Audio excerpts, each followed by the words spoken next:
But right now, we're not wrapping up. We're going to talk FOOD.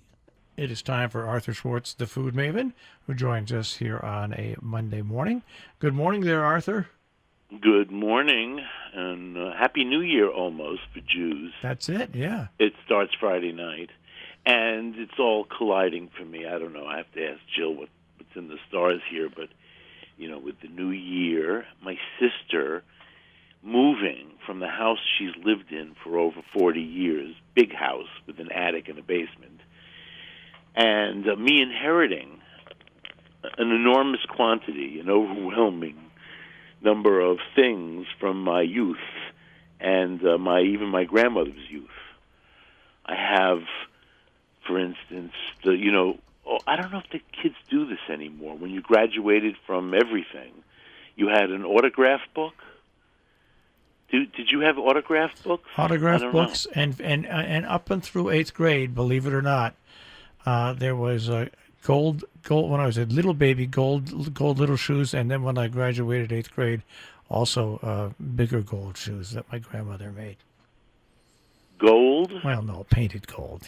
Oh, because I have my first shoes were bronzed. Yeah. These weren't bronze. They did that in those days. These were painted. These were actual. I have them right here. I'm looking at them. They're on my desk.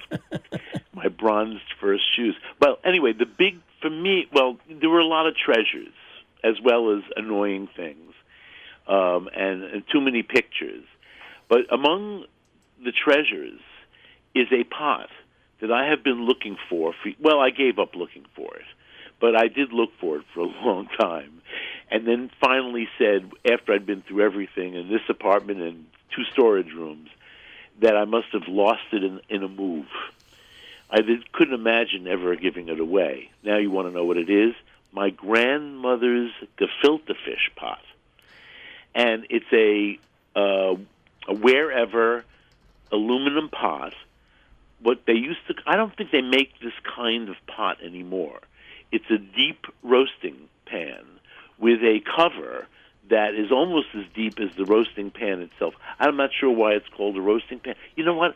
Well, I'm not sure this phone that I'm on will go as far as the closet where this go on, pot give it a is. shot. But give it a shot. I'm giving it a shot. I meant to get it out of my closet before I got on the air, and then I forgot because I want to see what they actually call it. In any case, it's big enough to make gefilte fish for a week, for a horde. It's called an oblong roaster. It's wherever a subsidiary of Alcoa, wherever aluminum, as I said, it's called an oblong roaster.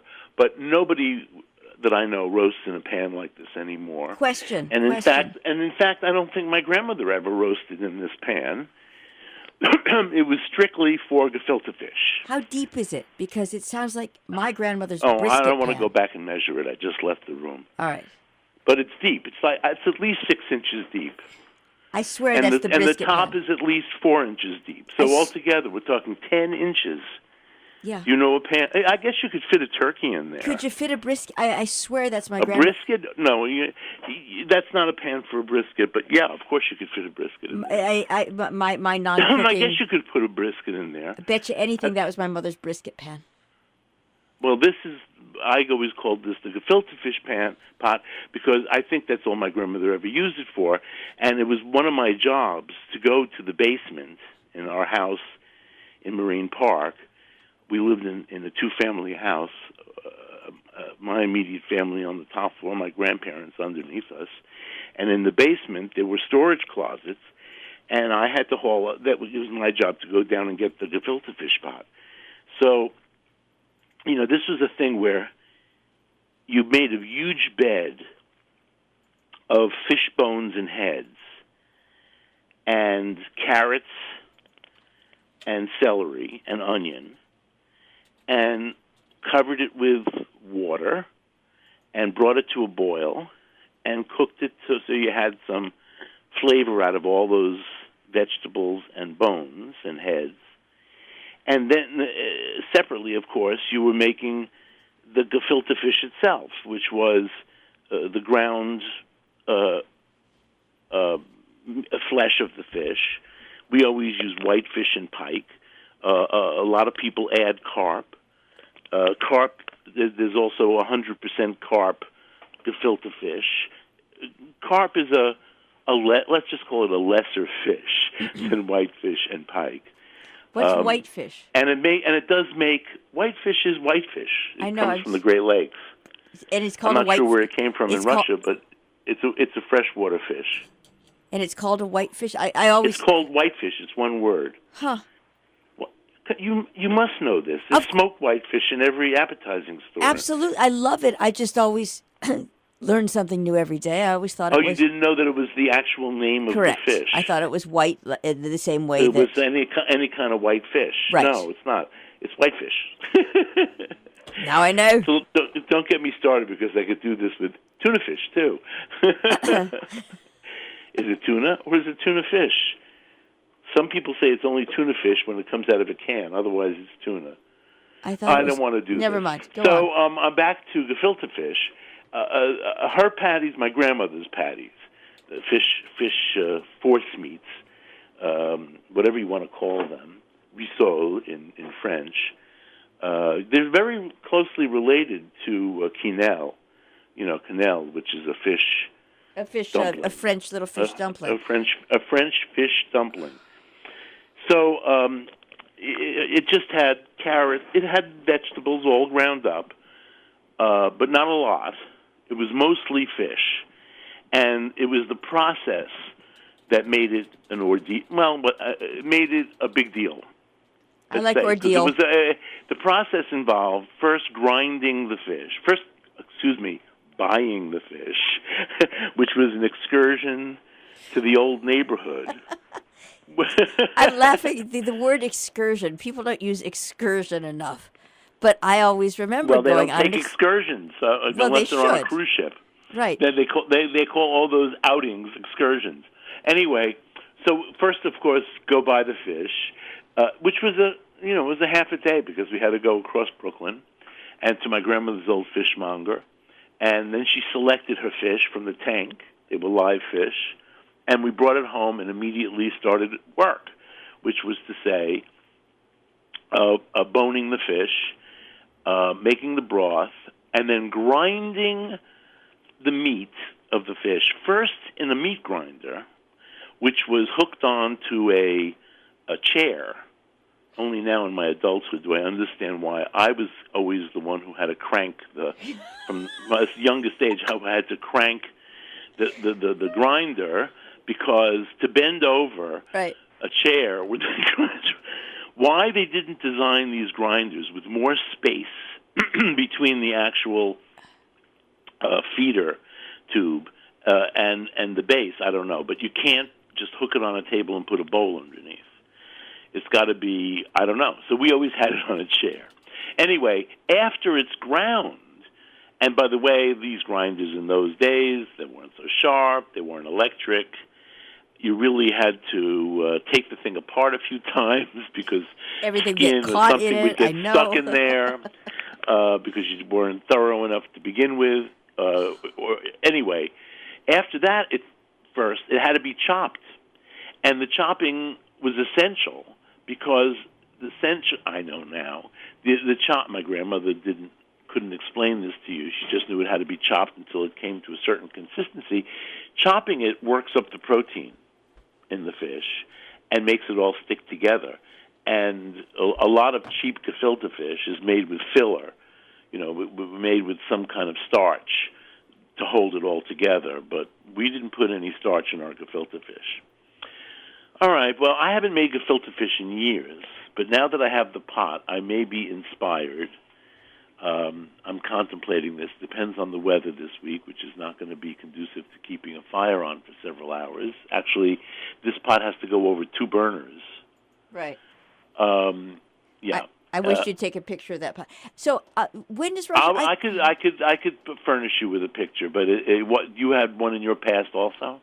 That's what I'm really thinking that this was first my grandmother's brisket. Yes, yes. Brisket pot. It could well be a pot for brisket because And it was brisket you don't roast either. You know, you it's really put it in braised. there, and then they always because again, I've frequently used And this being word. heavy aluminum, by the way, this is a nice heavy aluminum. Like aluminum after copper, aluminum is Conducts. the best conductor. So Right. don't stick your nose up at aluminum. Really good stainless steel has a thick aluminum core.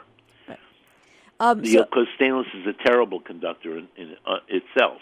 In any case, you could easily make a brisket in here. But you know what? I'm not feeding an army anymore either. That's another issue with me. Lately, I've been cooking too much food, and then we end up eating the same thing for 3 days. I don't think I want to do that right now. Does Bob? Mr. Harnan probably doesn't mind that though. Not at all. He's Yeah. totally, as you know, his astrological aspect. He's totally into routine and never changing anything. We share that now.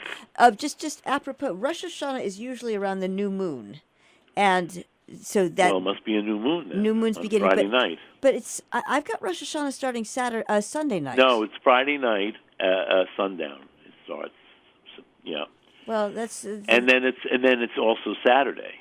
then why? Now, I think Reform Jews only celebrate one night. But why does it say 10 and 11? I swear everything I'm finding is. Well, the 10th is the first full day, and then the 11th is the second full day. Except that Saturday is But the it starts 7th. on the 9th at sundown. But the 9th Because is it's Jewish. okay. It starts always. The day starts at sundown. Okay, but the 9th is Sunday. Shabbos starts on Friday at sundown. That is true. That's the 7th. Friday is the 9th, isn't it? No, it's the 7th. Oh. Am I making a big mistake here? Today is the 3rd. Yes. 4th, 5th, 6th, 7th. You're right. I'm wrong. So the 9th is Sunday? Yes. Oh. Just all for right. for all of our listeners, which is great, just so that yes, Well, Shabbos. I'm glad to know this. I don't know why I had it in my head that it started Friday night. To sundown. And I Shabbos. always dread when a Jewish holiday is on the Sabbath because you have to stay in shul even longer. Forever. There's even more prayers when it overlaps with the Sabbath. I remember So when I I want to talk discovered about the food, though. Let's talk about the food. So there's a dish that I was making, when I'm meaning in the past tense, active, because I made it a lot for a period, until I realized that, and it's chicken with simmis. I'm sure I must have talked about it on the air because I was making it and loving it. I still love it, but I don't make it because if you're diabetic, which I am, although I am totally, don't worry anybody, I'm very under control. But I don't even check my blood sugar regularly anymore. My doctor said I don't need to. So I guess I'm at the edge. But in any case, one thing that will really set off your blood sugar is dried fruit. Except for like pure sugar. Even a piece of chocolate cake doesn't set me off nearly as much as a few prunes. And so this would be and it has honey in it as well. So it's just, and it's called simmis.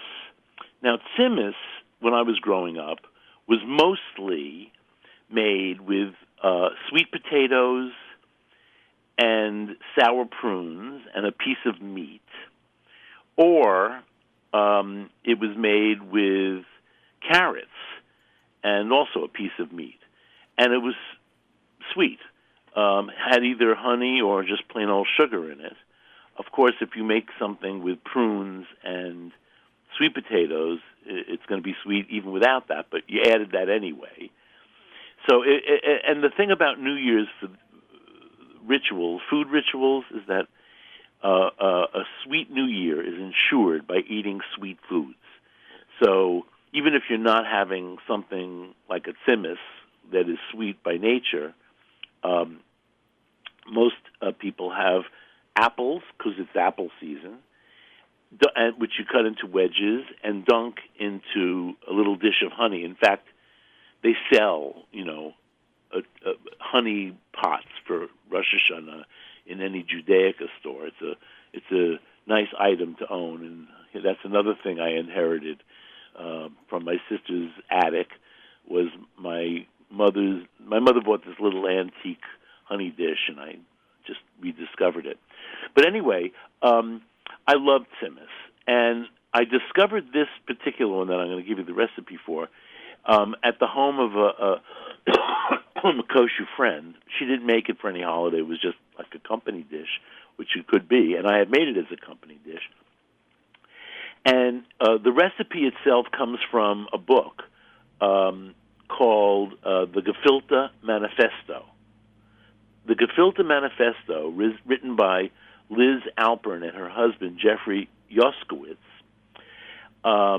is they're what can I say? They're a young, hip couple from Brooklyn, in Brooklyn, who are kosher, young family, and there are a lot of them. A lot, very food conscious or mindful is a good word. Mindful food people who happen to be kosher. Yoskowitz and Alpern happen also to raise in places outside the city, of course, or have raised, I should say, meat for the kosher market. Range-fed beef, everything. The most green possible and mindful. And this is their recipe. So my kosher friend served it to me and apologized that she didn't have the right pot for the dish, which is really just a 10 or 12-inch black iron skillet, nothing hard to have. But my kosher friend said she doesn't have one that's fleishig. In other words, she only uses her black iron skillet for vegetarian and dairy-based dishes. Even if you use butter, in that pan, you could not then cook chicken in it. So, anyway, I have not only have the perfect pan to make a portion for 4, but I also have a black iron skillet that fits triple the recipe. So I have made this actually for company, and it's quite a show when you put it in this enormous black iron skillet. Most of it's cooked in the oven, not on top of the stove, but you do have to have a burner that will make it, I don't know, mine must be at least 14 inches, could be 16-inch pan. Anyway, but a normal-sized black iron skillet makes this for 4. So here's the recipe. By the way, as I said, it's mostly cooked in the oven, even though you start it on top of the stove. So preheat the oven to 400 degrees, and then mix together what will be a glaze, because it is a sweet dish. It has sugar. And the glaze consists of 3 tablespoons of grated, peeled, fresh ginger. That's a nice big hunk of fresh ginger root. I mean, 4 or 5 inches probably reduces down to 3 tablespoons grated. If you get a little more out of that, that's fine too. 3 tablespoons of honey, any honey you love. 2 tablespoons, not 2 tablespoons, 1 tablespoon of vegetable oil. 2 teaspoons of salt. And here's a tricky ingredient, red pepper flakes. I don't always have people who love heat, so I don't put in the full measure of a half a teaspoon. I'm more likely to put in a quarter of a teaspoon. You need a little hotness here because you want to balance out the sweet. Plus a teaspoon of grated lemon zest. So that's your little glaze. The chicken, 2.5 pounds of chicken thighs I use. You can use, if you like, breast, then make chicken pieces, 2.5 pounds of chicken pieces, with the skin, bone in, the whole deal, and brown them in your heavy skillet with another tablespoon of oil. Heat the oil in your black iron skillet. Place the chicken in the pan, skin side down, and without moving the chicken, except to maybe shake a little so it doesn't stick. It won't stick really if your pan is very hot and your oil is very hot, and cook it until it's browned. It's going to take about 7 minutes, I find, at the right heat, which is, not your black iron skillet, by the way, is not the most even heater. And I find if you're cooking towards the edge of the pan, you get the max heat. For one thing, you get the reflective heat of the side of the pan. And so, after a few minutes, juggle the pieces around a little bit. And at some point, you might even want to turn them over. But mainly, you want to get a nice brown piece of chicken. So when they're like that, just put them in a bowl and pour over your glaze, and just set it aside.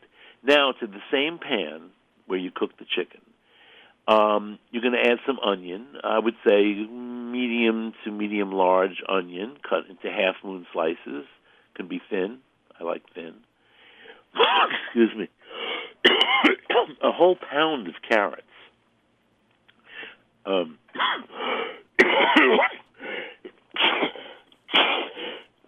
Excuse me. I don't usually do that on the radio. When it happens, it happens. Whole pound of carrots. Are they? We used to have a sneeze control, but I don't know. Anyway, you got a phone. So a pound of carrots. So I'm throwing the onion into the pan, and while that starts sautéing, I'm cutting my carrots into half-inch rounds and throwing them in the pan. It's all about 3 cups, maybe a little more than 3 cups of onion. And now you add the essential sweet ingredient, a half a pound of pitted prunes.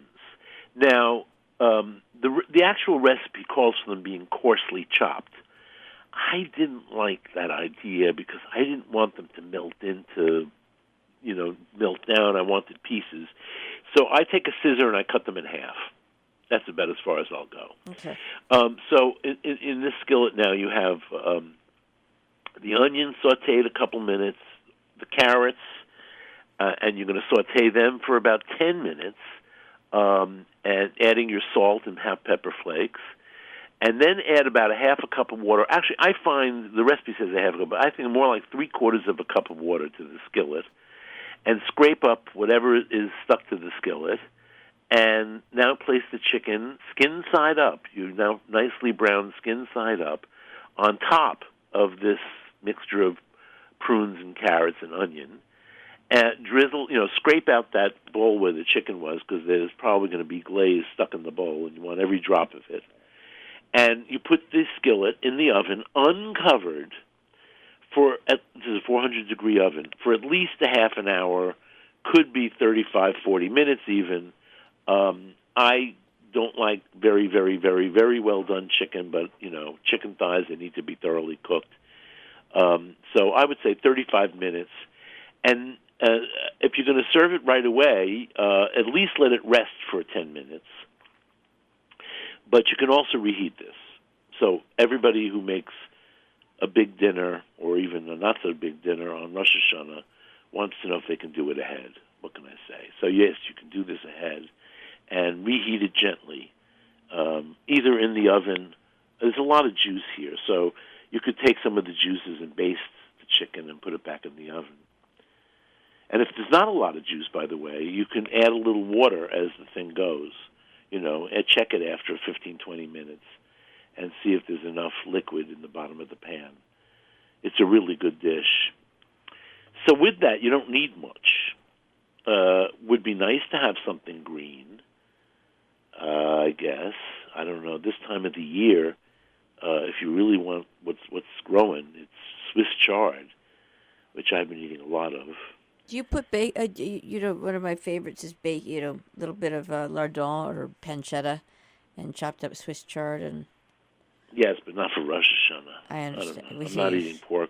I mean, I eat pork, but no. I'm making a Rosh. Yeah. No. I would. You know what I would make with this? I'd make my may I say, my famous potato kugel, which is in my book, Arthur Schwartz's Jewish Home Cooking. Which is right here. That here. has a little story. Pardon me? Which is right here. Which is right there. Good. I can give you the ingredients because we don't have a lot of time. But just to say, the secret to this potato kugel is a huge number of eggs. it calls for a dozen eggs. Let's say it also serves 12 to 16 people. So we're not talking about like a really egg-rich thing, but it is an egg-rich thing. I have reduced the eggs lately to 10 eggs, and it still comes out great. So if a dozen eggs scares you, you know you can reduce it to 10. And it calls for 3 pounds, important, russet baking potatoes, because russets, I don't want to go into the details, but they're the best for this kind of dish. And how you handle the potatoes is all important. You peel them, and I do them in the food processor, fitted with the metal blade. And I first do my onion. So for 3 pounds of russets, I use 2 medium onions, 12 ounces of onions, cut into chunks. And I do the onion first, almost puree, put that in the bowl. And the reason I say this is it helps keep the potatoes from turning gray. They may be a little pink, but they won't be gray. So then you do the potatoes, and when you have them ground, we're no bigger than a grain of rice, you drain the potatoes and throw out that water. Just squeeze them in a strainer with the back of a rubber spatula and add those to the onions. And your seasoning is a tablespoon of salt, at least 3/4 of a teaspoon of freshly ground black pepper. I like mine peppery, so I would do a whole teaspoon. And 2/3 of a cup of matzah meal. Don't use flour. It really makes a gummy potato pudding. The other trick to mine is matzah meal. And then the fat. I don't put any fat inside the pudding, but I do put 2 tablespoons in my 12 by, what's the size of the baking dish? A standard 13 by 9-inch baking dish. And pour in the batter. The fat, and I love to use melted chicken fat with this. I didn't have and couldn't find chicken fat last time I made it, so I bought, which you can find, D'Artagnan is a brand, D'Artagnan duck fat. Boy, was this good with duck fat. Yeah. So you do 2 tablespoons melted in the bottom of this dish. You pour in the batter. It's going to come up into the corners, the oil. So press down with the back of a spoon, press down the batter so that it gets into the corners more. And it's okay for the oil to come up over the top, which you want, in fact, to put yet another tablespoon of fat on top. But just note, there are only 3 tablespoons of fat in this enormous thing. Cook it at 350, uncovered. It's going to take at least an hour and 15 minutes. This is, I must say, reheats extremely well. So you let it rest before you serve it, or make it the day before and reheat it in a 350-degree oven until it's heated through. That sounds yummy. It'll only get crispier at the edges. Yeah. Which is nice. That's a good one. Marshall is saying hook. But All right. I'm not making that, though, in 99-degree weather. I understand. All right. We're actually having a party here today, but I'm not cooking for it. It's a dessert party, and all the dessert is done already. Oh, that's clever. All right. Well, it wasn't clever, but yeah, it was. It's a birthday. All right. All right, we will talk to you next week. And everybody Happy New Year. keep cool, and don't celebrate Rosh Hashanah when I said it was, because it's not till Sunday. All right. Take care. Bye. Arthur Schwartz, the Food Maven, here on Robin Hood Radio, robinhoodradio.com. Providing support for Arthur Schwartz, the Food Maven, from Hathaway Young, located on South Center Street in Millerton. Flawless catering and event planning, hathawayyoung.com. John Andrews Restaurant on the Hillsdale Road in South Egremont, 413-528-3467. And on the web, jarestaurant.com. Rubiners Cheesemongers and Grocers on Main Street in Great Barrington, 413-528-0488, rubiners.com. In Hillsdale, New York, Hillsdale Home Chef with 2 beautiful teaching classes, and they've got classes to go in those cooking rooms. More information, 518-325-7000, hgshomechef.com. And Haven Cafe in Lenox, Massachusetts, offering quality food and excellent service, from a fresh cup of great coffee to healthy, delicious breakfast, or sit down with a dinner with a tasty, life-enhancing meal that you can take home. Also, they feature catering, supporting local organic farmers, environmentally conscious, and epicurious distributors, havencafebakery.com.